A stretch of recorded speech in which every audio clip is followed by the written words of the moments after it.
So my master cylinder has gone out on my 83 Toyota 4x4. I'm going to upgrade it to a 1-inch bore master cylinder from a V6 model from, I don't know, late 80s, early 90s. I'm not real sure what all this fits on, but I found a website, roundforge.com, that is talking about upgrading your master cylinders, and this is their budget choice. Is a 1-inch bore stock V6 Toyota brake master cylinder. Our budget choice is this thing. This is a bolt-in mod that gets you the 1-inch bore master cylinder. This master cylinder is cheaper, but does not have the rear brake residual valve of the FJ80 master cylinder. It won't work quite as well as the FJ with rear discs, which is fine because this truck has drum brakes on the rear.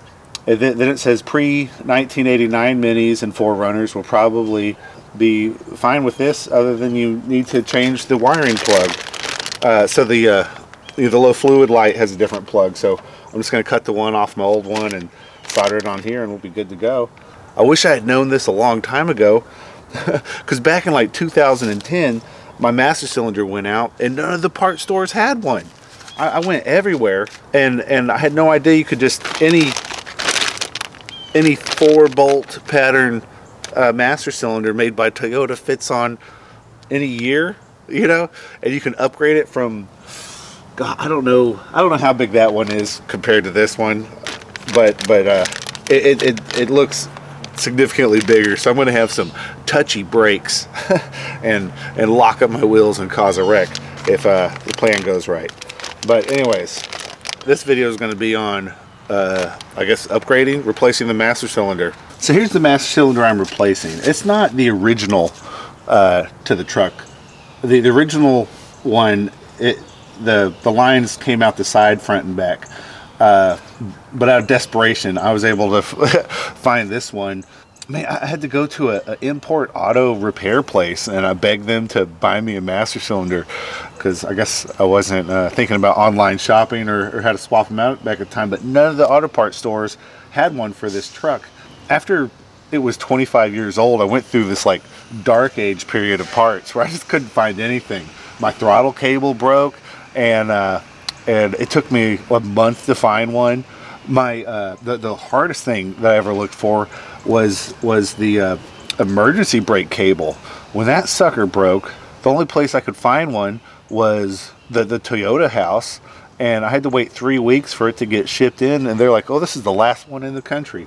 I've been to New Line when I put this one on, and I kept the old one somewhere. I don't know if I'll find it, but I'm gonna have to either rebend it or hopefully find my old one so I can put this master cylinder on where it comes out both sides like that. First thing I'm going to do is I'm going to drain the fluid, and I'm going to collect it and reuse it, I guess, because I was fighting a leak on my bleeder valve, and so it's all new fluid up front. It's perfect, brand new, just a month-old fluid. You know, I finally got the brakes working, you know, and then the master cylinder blows up. All right, first off, how many of you have a throttle like this where the gas pedal has rotted off the floor, huh? So these brakes, historically, they have been incredible. Like right here at the top, you just push it and they work amazing. You know, I think my master cylinder blew out on the front end, because, you know, now when I push it, it goes down halfway before the brakes engage at all, and it just feels like only the back brakes are working and maybe the fronts are moderately working. There's no leak I can find, and when I tried to bleed them, I might get a good squirt of fluid out of the front, you know, front caliper, and then it won't recharge for a second one. So, you know, that's my theory on why the master cylinder's out, because it's just not working right. This is the bleeder valve, and what I'm going to do is I have a piece of hose, and I have a jar. I'm going to put the hose in the jar. I'm going to open this thing, and I'm going to connect it. So this is a 10 millimeter. I'm going to just pop it loose. and see it's running, so I'll just pop that on there and try to collect as much of it as I can. So you can see it coming out. Some of it's leaking, but I'm collecting as much as I can. I'm just going to reuse it.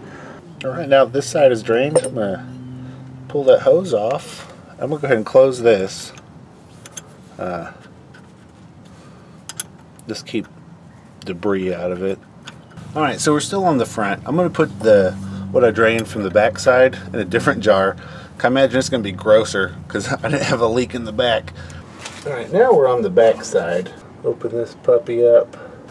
So the difference in the fluid isn't as great as I thought it would be, but I guess I did like rebuild all my brakes 9 years ago. That's the front. That's the back. It is dirtier and has more floaties. Maybe some cloudiness from some moisture or something. I don't know. Shouldn't be a surprise, but I just couldn't find the original brake line that came with this thing. So I'm gonna try reshaping this one. I got a little tube bender, and I already started loosening these, but these are 10 millimeter, and then you take the 12 millimeters off here. Okay, so I'm going to take this line off so I can reshape it. That's a little tighter than I can do with my open-end wrench. So it's vice grip time. Let's see if I can pop that sucker free. Ooh, there we go. Alright, got it loose. And I'm just going to take off these 4 bolts, and I'm just going to temporarily put the new one on so I can see about getting that hose to the right shape. Alright, let me flex these brake lines out the way. It's gross looking. Do you see how grody that is? Let's zoom. Enhance. Enhance. Yes. Yes. Whoa. Why corrosion? But whatever. I'm not worried about it. Side by side comparison. The one that came off, which is not the original to the truck, it's longer. They're side by side. It's longer, but it's skinnier. I guess short and fat is an upgrade.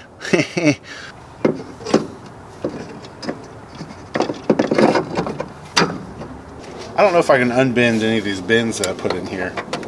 This bender here, I'm just gonna mess with this a bit. But see, it's you know, it's a tool you can get. So I got pretty close here. I mean, I think I'll be able to force that on, you know. So now we need to bench bleed this master cylinder. And do that, you plunge like a screwdriver into the back side, and you have your fingers over here, and you bleed it a little bit, then you install it. You hope for the best. Put enough in there that you can do something with it. So I got it secured in a vise because it takes some pressure.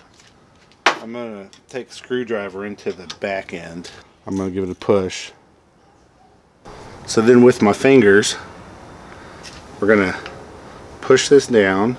So it's pushing a lot out the back, a little bit out the front, and then I'm going to block it.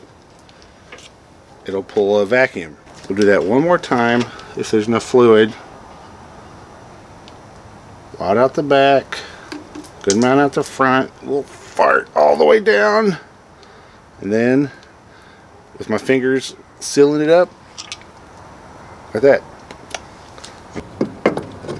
Pretend that is well bled.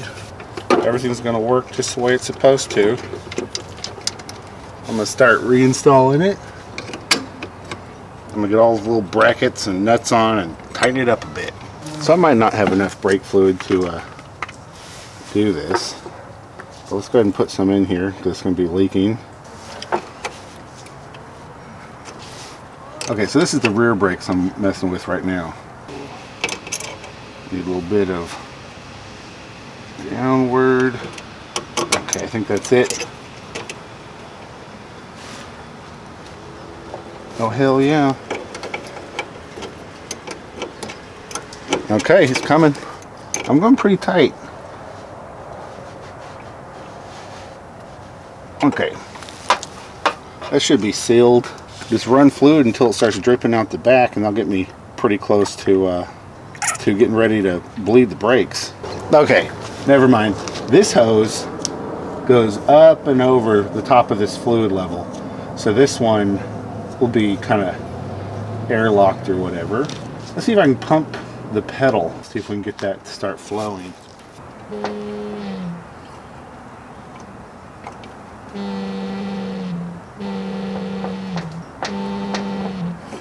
Alright, so that was 4 pumps. So I don't know if that has pushed enough fluid in the line to help it overcome that high spot and start vacuuming, siphoning. It'd be cool if it would siphon from the reservoir all the way here and continuously drip. Alright, I got a nice continuous drip going, so I'm going to go ahead and close this off, and that'll make it, just that much easier to bleed the back brakes. And then I'm going to do the same to the front and get those ready to bleed them properly, and then hopefully I'll have some badass brakes. I can lock up all 4 tires and skid to a halt, rear-ending the person in front of me. That'd be pretty sick. Alright, so I'm ready to bleed the brakes here, and I got my girlfriend working the brake pedal. So the way I was taught to do this is the person who's actually opening the bleeder valve to let the air out, they say pump and hold, and then the person pumping and holding replies with pumping, holding, just so you have communication. And so when I say pump, I want you to push it like not too fast but not too slow, just some sort of motion like pump, pump. Then I say hold, and you hold it down to the bottom, and then after I open and close it, I'll say pump again, and then you'll start pumping again. Okay. That makes sense? Mm-hmm. Alright, so I got my bleeder valve right here. I'm starting with the furthest, longest line. So this from this truck, it's the driver rear is the farthest from the master cylinder. So you start from the farthest away and you work yourself to the closest. Alright, so pump. Pumping. And hold. Holding.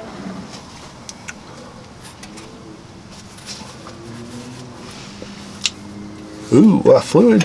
Alright, pump. Pumping. And hold. Holding. Ooh, got a fart of air out that time. That's exactly what we want. Alright, it still looks like it's farting out air. So anyways, I'm going to do the rest of this off camera. But you get the idea here. I'm going to hook my hose back to it so I can collect this and reuse the brake fluid instead of just spilling it. Alright, so we went around and bled all 4 brakes. So stomping that pedal, let's see what sort of... That's as far as it'll go? Mm-hmm. That's pretty perfect. Now there still might be a few little air bubbles in there that I've missed. And if that pedal stays where it's at, is good. Then if it moves a little lower, might need to bleed it another round. But for now, that's exactly what I would expect. Thank you. Mm-hmm. Yeah, so the brakes feel very safe. They're not as touchy as I thought, and I think that's because my brake booster, it's it's like rusted out. It's leaking. Like you pump the brakes a couple times, and the idle changes a lot. So I need a new brake booster if I really want to just tap the brakes and lock it up. But with the 1-inch bore, feels super safe. It's overcoming a bad brake booster. That's how much extra braking it offers. So anyways, this is a great upgrade. And also just being able to find alternative parts when these old cars aren't as easily supported by the parts companies or whatever. Anyways, that's it. That's the video. Hope that was useful to you. Give me a thumbs up, and if you like content like this, subscribe. Y'all be good and have a great day.